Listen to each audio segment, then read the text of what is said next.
Asante. Leo tunamshukuru Mungu sana kwa mechi ya jana.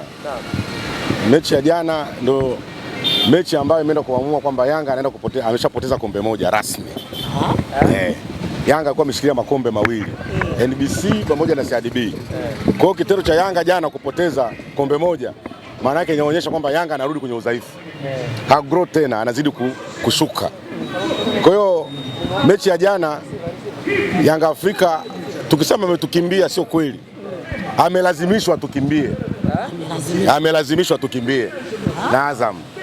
Lakini mechi ya jana ni mechi ambayo sisi wana Simba tulijua kabisa hiyo mechi Yanga Afrika tunaweza kukutana naye finali.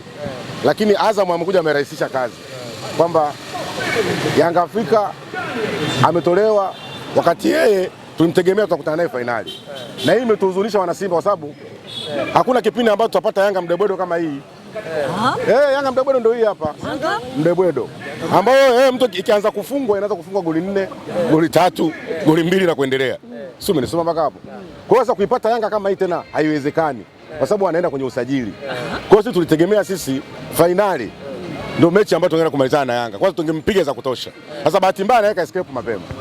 Kwa hiyo ni mechi ya jana sisi kwetu imeuzwa. Ndio maana wana Simba wana furaha sana. Raha sisi tungekutana na Yanga. Sana mimi nikamshangaa Dube jana ananiangusha. Nikamshangaa jana Okelo. Okelo ananiangusha Okelo vipi? Nitaka finali tukutane na Yanga Afrika. Atuambie je, anaweza kaimili dakika 10 kufunga goli 2 kama aliofungwa Meja Samuyo? Itawezekana? Ndio kitu ambacho kwa tunataka tukione hicho. Bahati mbaya bahati nzuri ikaja kutokea sasa jana kapoteza pambano. Na kupoteza kwa jana nyinyi msifikiri ndio Yanga inashuka hivyo. Ndio Yanga inapotea hivyo. Bado NBC. Kauli yangu bado haijapotea, kauli yangu ni ile ile. Bingwa wa NBC ni Simba. Hata mwanzo ukiambiwa Yanga anapoteza kombe la CRDB usingekubali. Wao wanasema tumaini yao ni NBC. Nakwambia hivi, hata jana tumaini lao lilikuwa ni kubwa. Hakuna mtu anayependa kudondosha makombe. Huo ni uongo. Kuna watu wanadanganyana eti wamepanga, eti huyu ashinde huku, huyu ape huku. Huo ni uongo. Hakuna mtu au hakuna timu inataka kupoteza makombe. Kupoteza makombe heshima inashuka. Umeona bwana? Baya zaidi Eris anaenda kwenye uchaguzi. Alifurahi zaidi angeenda kwenye uchaguzi akiwa na makombe yote mawili. Umeelewa? Angetetea makombe yake. Lakini jana isivyo bahati amepoteza, na kupoteza kwa Yanga ndio Yanga kudrop katika kipindi ambacho nimegundia Yanga ni mbovu jana. Yani Yanga hii kuikosa sisi wana Simba ni pengo kubwa sana. Tulikutana nao finali. Tukutana nao kina Libasa wanakimbia kama kompyuta. Shughuli ilikuwa ni pevu kweli kweli.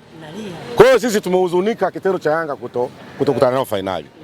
Hata finali itakuwa kinyonge zaidi. Sisi tulitaka tumfunge Yanga tuchukue ubingwa. Kama tulivyomfunga Zanzibar tukachukua nini? Tukachukua ubingwa. Ndio raha hiyo. Unamfunga mtani afu na ubingwa unabeba. Hata sherehe yake inakuwa ni kubwa zaidi. Sasa kumtoa mapema hii kitu imenihuzunisha sana. Kwa wataalamu wa mpira Simba ana kombe moja la CRDB. Yaani kwa wataalamu Simba ana kombe moja la CRDB analo mpaka mida hii. Simba sasa hivi tunapigana na kombe la NBC. Na Yanga hatafungwa mechi na Azam. Yanga atakuja kufungwa na JKT. Sikiza maneno yangu afu yahifadhi. Amebadilika mara hii. Mimi sio nakueleza. Hii mechi kesho kutwa Yanga anashinda. Hii unaiona JKT ya kawaida ndio Yanga anakuja kufia pale pale. Ndio hiyo kodi uko tumeweka siku zote. Leo tumesema hadharani.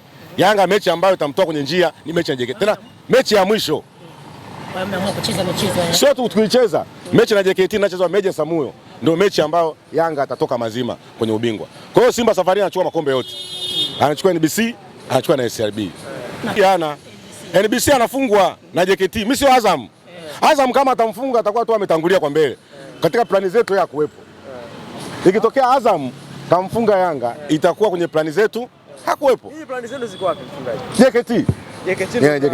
Ndio mnaweka nguvu pale. Sio nguvu zetu. Mechi ya JKT ndio Yanga ambayo anaenda kupoteza. Na ndio mechi hamtaamini. Jinsi ilivyo timu kubwa ikiwa imefungwa sababu hazikosekani. Kwanza jana walikuwa wanatafuta mchawi nani kachoma. Umeona bwana? Wengine wakaenda kwa Mamnyeto, wengine wanasema Diara alifanya makusudi ila ingawa anaweza kuigonga. Mwingine akakwambia eti nani anaitwa Zingeli? Max Zingeli. Umeona bwana? Jana alicheza chini ya kiwango. Kwa hiyo lawama ni nyingi. Timu ilikuwa imefanya nini? Imepoteza. Kumbuka timu ya mpira kupoteza ni kitu cha kawaida. Ila Simba na Yanga wao kupoteza kwao ni mwiko. Wao wanataka washinde tu muda wote. Kwa hiyo jana kitendo cha Yanga kufungwa ni kwamba Yanga inaonekana kama imeonewa. Refari hakuwa fair. Hapana. Refari alikuwa fair na ndio maana magoli yametokea mengi. Jana zimefungwa magoli mangapi ujue? Jana amefungwa magoli matano mechi moja. Na Diarra kwa mara ya kwanza anaruhusu magoli matatu kwa wakati mmoja. Na hakuna mtu anayechukia kufungwa kama Diarra. Kwa hiyo Diarra kufungwa wale magoli sio kwamba anapenda. Muda unavyozidi kwenda Diarra na kiwango kinazidi kufanya nini? Kinazidi kupumzika. Kinazidi kupungua. Yanga ile kasi ile kwa nayo inazidi kupungua. Yanga tuliwaambia mwaka huu anachezea ule ukubwa alionao. Lakini kile kiutendaji kwa wachezaji Yanga imedrop sana.